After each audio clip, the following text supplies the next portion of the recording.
So the first pedal we're going to review is the Gibraltar Intruder Direct Drive Double Pedal. Now this is actually my personal double pedal, so I'm first going to tell you what I think about it, and then I'm going to let Sean and Dave sit down, jam out, and then they can tell you what they think about it. So first I want to talk about adjustability. One thing Sean informed me of is that these are actually self-adjusting beaters, which means that they'll turn naturally depending on how you're hitting the drum. And this one, every time I hit the drum at slower tempos, this will turn in until it's pointing down. And it really changes the overall feel. So that's something I don't like. Another thing I want to point out is that it's fairly wiggly. I don't know if wiggly is a word, but it just doesn't seem really, really tight. You know, I've tried other pedals where every screw is, and every bolt is just super, super tight.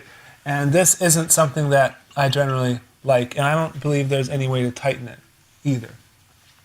But as far as like the feel and the playability, I really, really like the way they feel. I like that they're direct drive. It's a solid pedal, and for the price, you know, I got them for around $250 on eBay, and I think they retail for around $350. And so, for the price for a direct drive pedal, it's not bad. So out of 10, I would give them around a 7, just because there are some design flaws, what I believe to be design flaws, and it's like they haven't tested the product enough before they launched it.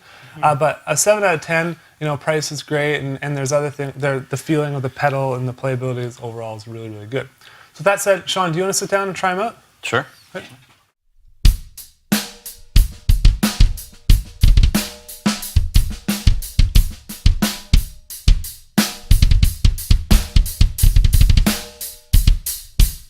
So I just demoed these pedals, and my first impression is that, I mean, they do feel a little bit loose under your feet. I can definitely see what Jared was talking about with the joints and no way to kind of adjust that.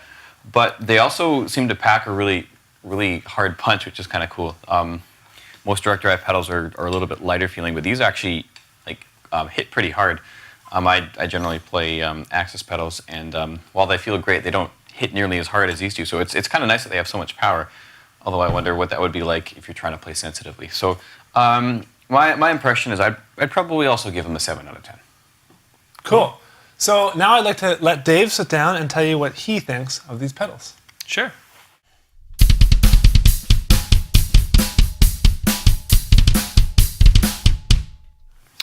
Yeah, no, these pedals are pretty good. They got really good speed to them. They're light, which is what I like.